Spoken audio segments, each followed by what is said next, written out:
Heráclito de Éfeso era um filósofo pré-socrático que acreditava que tudo que existe é uma forma de manifestação da qual o homem faz parte. Nasceu em 540 a.C. na cidade de Éfeso, na atual Turquia. Era de uma família descendente do fundador da cidade, o que lhes tornava, como poderia dizer, mais arrogantes. E desse modo, ele desprezava a plebe, os antigos poetas, os filósofos, a política na sua época e a religião. Só que desde criança era admirado por sua inteligência, mas algumas fontes dizem que sua inteligência intelectual chegou aos 40 anos. E foi bem nessa época que ocorria a Olimpíada do Mundo Antigo. É considerado por muitos um dos maiores pensadores pré-socráticos por ter dedicado ao problema da unidade ao ser diante da mutabilidade e pluralidade das coisas existentes do mundo. Nos últimos anos de sua vida, Heráclito foi viver nas montanhas, se alimentando apenas de plantas, mas adoeceu e teve que voltar à cidade para se tratar. Não aceitou os procedimentos que os médicos lhe disseram, os expulsaram, então pensou que o calor de estrume produzido nos estábulos poderia fazer evaporar o líquido do seu corpo. Porém, não deu certo e acabou se afundando no estrume de vaca. Em sua velhice foi acometido por uma doença conhecida como endema. Por fim, algumas fontes dizem que foi devorado pelos seus cães que não o reconheceram e outras dizem que ele morreu por causas naturais. Então, não sabemos ao certo o porquê ou qual seria a motivação de sua morte. Ele morreu no ano de 470 a.C. Heráclito foi o primeiro pensador do dever, ou seja, a constante mudança, tudo aquilo que se transforma. Dever se originaliza de vir a ser, como, por exemplo, o eterno devir da natureza, pois a natureza está em constante mudança. Um exemplo que Heráclito usava muito era que é impossível entrar 2 vezes no mesmo rio, pois a água daquele rio nunca vai ser a mesma, assim como a pessoa que também está entrando. Porque da mesma forma que o rio muda, o ser humano também está em constante mudança, tudo aquilo que faz parte da natureza, seja de forma psíquica, física ou emocional.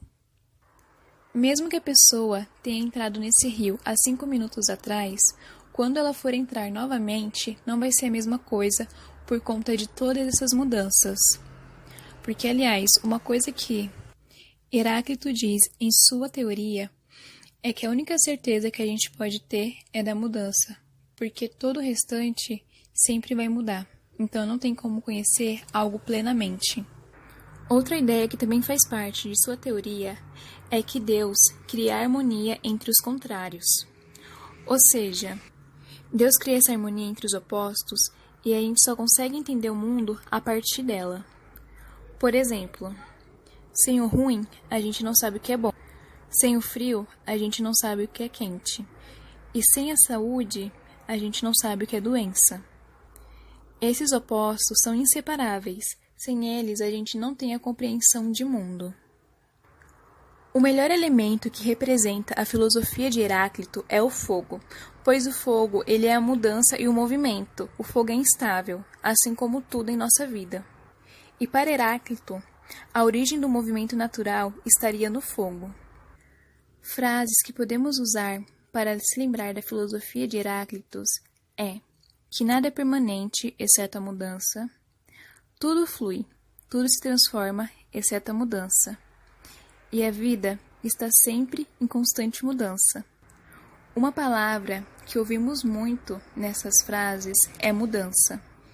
E por isso precisamos falar antes sobre Heráclito para entender a música Metamorfose Ambulante de Raul Seixas, que iremos falar aqui nesse trabalho.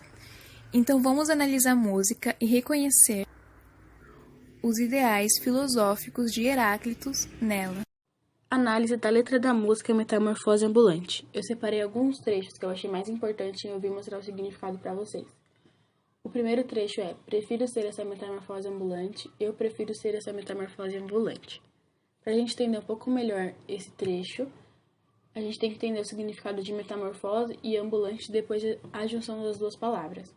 Metamorfose se refere a coisas que estão em constante mudança. Ambulante, coisas que andam ou podem se mover. A junção dos dois significa que a pessoa prefere mudar sem se preocupar onde está naquele exato momento. O segundo trecho é do que ter aquela velha opinião formada sobre tudo. Nesta passagem, é óbvio que as coisas são relativas. Isso significa que não existe um único ponto de vista como verdade absoluta. O terceiro trecho é sobre o que é amor, sobre o que eu nem sei quem sou. Estes dois sentimentos mostram a fragilidade do ser humano. Falam sobre como as coisas não são exatas e sobre como a teoria pode ser bem diferente da prática quando lidamos com sentimentos profundos. O quarto e último trecho é: se hoje eu sou estrela, amanhã já se apagou. Se hoje eu te odeio, amanhã lhe tenho amor. Lhe tenho amor, lhe tenho horror, lhe faço amor. Eu sou um ator. Nestes versos, o compositor expressa humanidade e emoções instantaneamente. Em outras palavras, eles duram pouco tempo e não são permanentes. Podemos concluir que muitos assuntos antigos ainda são atuais hoje em dia, como, por exemplo, a teoria de Heráclito, que foi atual no momento em que Raul Seixas compôs a música Metamorfose Ambulante e ainda é atual hoje em dia. Pois, como ele já dizia, nada é permanente, exceto a mudança, e assim é com os comportamentos sociais, as tecnologias e as vestimentas.